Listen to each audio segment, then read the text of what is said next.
how to change default app when opening the file on your Mac. So for example here, I want to change this PDF file that always open with WPS to preview right here. And then to do it on the file that you desire to change, the default one, you want to right click. And then you want to choose on get info. And then here on get info, you want to scroll down until you find open with, and then you want to click on WPS Office or any of the apps that has the default, and then choose the different one that you want to change, and then click on change all. So from now all the extension, the PDF will have to open with preview, not WPS.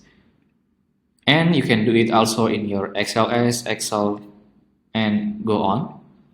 And then the second way to do it, you want to right click on the file, and then you want to make sure to look on this open with.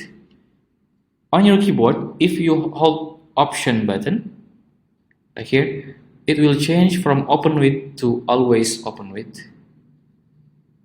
And when holding the option button, you want to choose the desired one.